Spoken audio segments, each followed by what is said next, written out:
एक गांव में एक गरीब बालक था जो अनाथ था। इसके आगे पीछे कोई नहीं था। एक दिन वो बालक घूमते घूमते एक संत के आश्रम में पहुंचा। वहां पर कई छोटे बड़े बालक थे।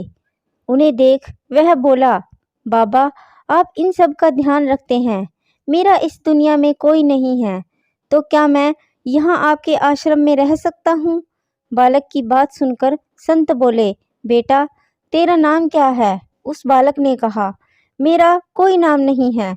मेरा इस जग में कोई नहीं है, तो किसी ने नाम ही नहीं रखा। तब संत ने उस बालक का नाम रामदास रखा और बोले कि अब तुम यहीं आश्रम में रहना। रामदास वहीं रहने लगा और आश्रम के सारे काम भी करने लगा। उन संत की आयु 80 वर्ष की हो चुकी थी। एक दिन वो अपने शिष्यों से बोले कि मुझे तीर्थ यात्रा पर जाना है। तुम में से कौन कौन मेरे साथ चलेगा और कौन कौन आश्रम में रुकेगा? संत की बात सुनकर सारे शिष्य बोले कि हम आपके साथ चलेंगे, क्योंकि उनको पता था कि यहाँ आश्रम में रुकेंगे तो सारा काम करना पड़ेगा। इसलिए सभी बोले कि हम तो आपके साथ तीर्थ यात्रा पर चलेंगे। अब संत सोच में पड़ गए कि किसे साथ ले जाया जाए और किसे नहीं, क्योंकि आश्रम पर किसी का रुकना भी जरूरी था।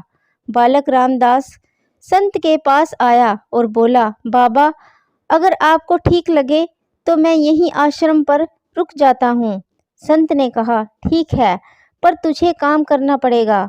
आश्रम की साफ सफाई में भले ही कमी रह जाए, पर ठाकुर जी की सेवा में कोई कमी मत रखना। रामदास ने संत से कहा कि बाबा, मुझे तो ठाकुर जी की सेवा करनी नहीं आती। आप बता दीजिए कि ठाकुर जी की सेवा कैसे करनी है, फिर मैं कर दूंगा। संत रामदास को अपने साथ मंदिर ले गए। वहाँ उस मंदिर में राम दरबार की झांकी थी। श्री राम जी, सीता जी, लक्ष्मण जी और हनुमान जी थे। संत ने बालक रामदास को ठाकुर जी की सेवा कैसे करनी है सब सिखा दिया। रामदास ने गुरु जी से कहा कि बाबा, मेरा इनसे रिश्ता क्या होगा ये भी बता दो, क्योंकि अगर रिश्ता पता चल जाए तो सेवा करने में आनंद आएगा। उन संत ने बालक रामदास से कहा कि तू कहता था ना कि मेरा कोई नहीं है, तो आज से ये राम जी और सीता जी तेरे माता पिता हैं। रामदास ने साथ में खड़े लक्ष्मण जी को देखकर कहा, अच्छा बाबा, और ये जो पास में खड़े हैं वो कौन हैं? संत ने कहा, ये तेरे चाचा जी हैं। और हनुमान जी के लिए कहा कि ये तेरे बड़े भैया हैं। रामदास सब समझ गया और फिर उनकी सेवा करने लगा। संत शिष्यों के साथ यात्रा पर चले गए। आज सेवा का पहला दिन था। रामदास ने सुबह उठकर स्नान किया और भिक्षा मांग कर लाया और फिर भोजन तैयार किया। फिर भगवान को भोग लगाने के लिए मंदिर आया। रामदास ने श्री राम, सीता, लक्ष्मण और हनुमान जी के आगे एक एक थाली रख कर दी और बोला, अब पहले आप लोग खाओ, फिर मैं खाऊंगा। रामदास को लगा कि सच में भगवान बैठकर खाएंगे, पर बहुत देर हो गई। रोटी तो वैसी ही की वैसी थी। तब बालक रामदास ने सोचा, नया नया रिश्ता बना है तो शर्मा रहे होंगे। रामदास ने पर्दा लगा दिया। बाद में खोलकर देखा, तब भी खाना वैसे का वैसा पड़ा था। अब तो रामदास रोने लगा और बोला, मुझसे सेवा में कोई गलती हो गई है, इसलिए खाना नहीं खा रहे हैं, और ये नहीं खाएंगे तो मैं भी नहीं खाऊंगा और मैं भूख से मर जाऊंगा। इसलिए मैं तो अब पहाड़ से कूदकर ही मर जाऊंगा। रामदास मरने के लिए निकल जाता है। तब भगवान राम जी हनुमान जी को कहते हैं, हनुमान, जाओ उस बालक को लेकर आओ और बालक से कहो कि हम खाना खाने के लिए तैयार हैं। हनुमान जी जाते हैं और रामदास कूदने ही वाला होता है कि हनुमान जी उन्हें पीछे से पकड़ लेते हैं और पूछते हैं, ये क्या कर रहे हो? रामदास कहता है, आप कौन हैं? हनुमान जी कहते हैं, मैं तेरा भैया हूँ। इतनी जल्दी भूल गए? रामदास कहता है, अब आए हो? इतनी देर से वह वहाँ बोल रहा था कि खाना खा लो, तब आए नहीं, अब क्यों आ गए? तब हनुमान जी बोले, पिताश्री का आदेश है, अब हम साथ में बैठकर खाना खाएंगे, फिर राम जी, सीता जी, लक्ष्मण जी, हनुमान जी साक्षात बैठकर भोजन करते हैं। इसी तरह रामदास रोज उनकी सेवा करता और भोजन करता।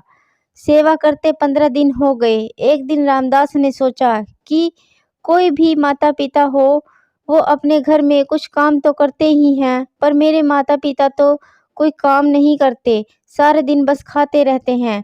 मैं ऐसा नहीं चलने दूंगा। रामदास मंदिर जाता है और कहता है, पिताजी कुछ बात करनी है आपसे। राम जी कहते हैं, बोल बेटा क्या बात है।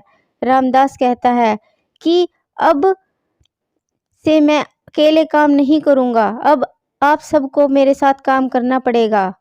अब तो बस सारा दिन खाते रहते हो और मैं काम करता रहता हूँ। अब से ऐसा नहीं होगा। राम जी कहते हैं, तो फिर बताओ बेटा हमें क्या करना है। रामदास ने कहा, माता जी, सीता जी, अब से रसोई आपके हवाले, और चाचा जी आप सब्जी तोड़ कर लाओगे, भैया जी आप लकड़ियाँ लाएंगे, और पिताजी आप पत्तल बनाओगे। सबने कहा ठीक है। अब सभी साथ मिलकर काम करते हुए एक परिवार की तरह सब साथ रहने लगे। एक दिन वो संत तीर्थ यात्रा से लौटे तो सीधा मंदिर में गए और देखा कि मंदिर में प्रतिमाएं गायब है। संत ने देखा कि मंदिर की प्रतिमाएं गायब है। संत ने सोचा कहीं रामदास ने प्रतिमा बेच तो नहीं दी।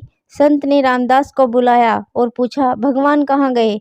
रामदास भी अकड़ कर बोला कि मुझे क्या पता, रसोई में कहीं काम कर रहे होंगे। संत बोले, ये क्या बोल रहा है। रामदास ने कहा, बाबा मैं सच बोल रहा हूँ, जब से आप गए हैं ये चारों काम में लगे हुए हैं। वो संत भागकर रसोई में गए और सिर्फ एक झलक देखी कि सीता जी भोजन बना रही हैं, राम जी पत्तल बना रहे हैं, और फिर वो गायब हो गए और मंदिर में विराजमान हो गए। संत रामदास के पास गए और बोले, आज तुमने मुझे ठाकुर का दर्शन कराया, तू धन्य है। और संत ने रो रो कर रामदास के पैर पकड़े।